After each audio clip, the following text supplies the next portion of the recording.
रवींद्र तांगो शिंदे. आज आपण विशेष गडकरी रंगायतनमध्ये आलेलो आहोत. या गडकरी रंगायतनमध्ये आज कथक नाट्याचं महोत्सव कार्यक्रम, शिकाऊ विद्यार्थ्यांचं कार्यक्रम, कला दाखवण्याचं आजचा दिवस आहे. त्या कार्यक्रमाच्या मध्ये माझी मुलगी परी ही डान्स कथक करते आणि त्याच्या परफॉर्मन्ससाठी मी आज गडकरीमध्ये आलो. पाहिलं, विविध नेते मंडळी भेटले, मी इकडं बसून वेगळे प्रश्न पण लाईव्ह केले. पण एक महत्त्वाचा मुद्दा आहे, मी ज्या गडकरी रंगायतनमध्ये बसलो आहे, ह्या गडकरी रंगायतन 11 वर्ष भाडेपोटी दिलेला आहे. 11 वर्ष भाडेपोटी करारनामा दिल्यानंतर या 11 वर्षाच्या भाडेपोटी 10 वर्ष झाले, शेवटचं वर्ष बाकी आहे. शिवसेना कार्यकर्ता आहे आणि पाटील नावाचे ग्रस्त हे गडकरी रंगातील चालवत, गडकरी रंगातील ह्या रेस्टॉरंट गृह कार्य टीम चालवत आहे. परंतु हे चालवण्यापूर्वी त्यांना सांगू इच्छितो की गडकरी रंगातील फक्त आतील भाग रेस्टॉरंटचा हे भाडेपोटी दिलेला आहे. आतील भाग भाडेपोटी दिलेला असल्यामुळे करारनाम्यामधून मी करारनामा वाचला. माहिती अधिकारमध्ये प्राप्त करारनामा, माहिती अधिकार प्राप्त करारनामा माझ्याकडे प्रत आहे. पाहिली तर फक्त रेस्टॉरंटच भाडेपोटी दिलेले आहे. किचन रेस्टॉरंट भाडेपोटी दिलेले आहे, किचन भाडेपोटी दिलेले आहे आणि रिसेप्शन रेस्टॉरंटचं ते भाडेपोटी. फक्त जो लॉन आहे तो लॉन हा भाडे करारामध्ये दिलेला नाही आणि लॉन भाडे करारामध्ये दिले नसताना ती एवढे वर्ष त्या लॉनवर विविध खाजगी कार्यक्रम घेऊन भाडेने कार्यक्रम दिला जातो. त्यामुळे महानगरपालिकेचा महसूल बुडीत खात्यात आहे.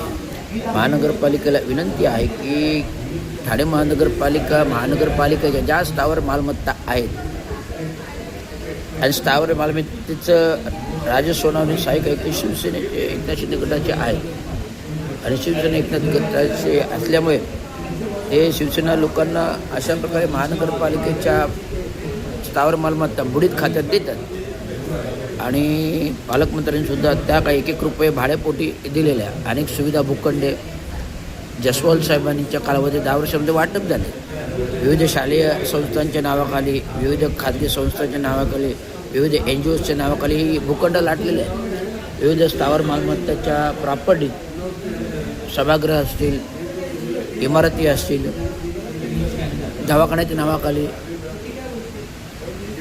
आपला दवाखाना नावाखाली जे काय बांधण्यात आलं 3 वर्षामध्ये ते दुकानं म्हणून चालू केले. असे संपूर्ण नाल्यावरच्या प्रॉपर्टी, अशी संपूर्ण प्रॉपर्टी स्थावर मालमत्ता ठाणे महानगरपालिकेने सर्वे करावा आणि सर्वे केल्यानंतर तुम्हाला आढळून येईल की हजारो करोडोचा महसूल महानगरपालिकेचा बुडीत खात्यात आहे. त्यामुळे हा महसूल महापालिकेने वसूल होईल. पण महापालिकेने अशा गोष्टीकडे महानगरपालिका लक्ष देत नाही. अशा गोष्टीकडे महानगरपालिका लक्ष देत नाही जिथे महसूल क्रिएशन होतं. पाण्यातून, नाल्याच्या पाण्यातून महसूल, नाल्याच्या पाण्यातून महसूल हा अर्थसंकल्पामध्ये संकल्पना होती, पेपरमध्ये बातम्या आल्या.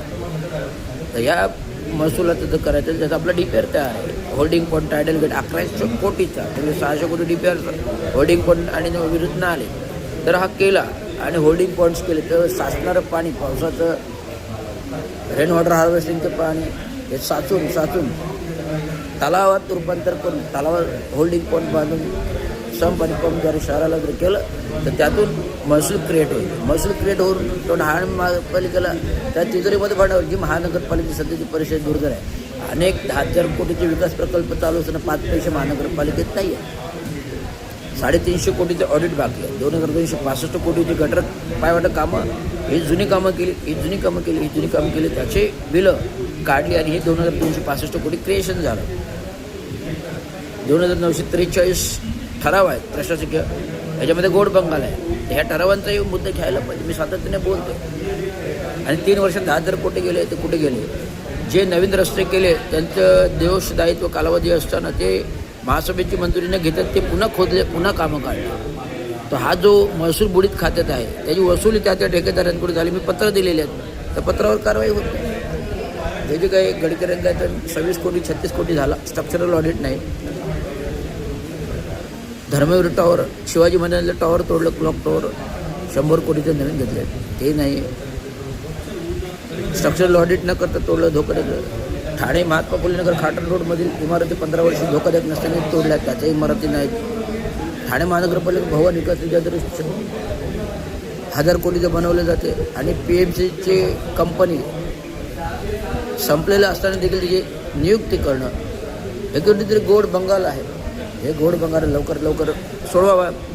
येणाऱ्या 15 ऑगस्ट दिवशी मी प्रथमतः जिल्हा कलेक्टरवर अर्धनग्न उपोषण करणार आहे आणि त्याचं पत्र उद्या महानगरपालिकेला आणि जिल्हा कलेक्टरला जाणार आहे. त्याची नोंद घ्यावी. धन्यवाद.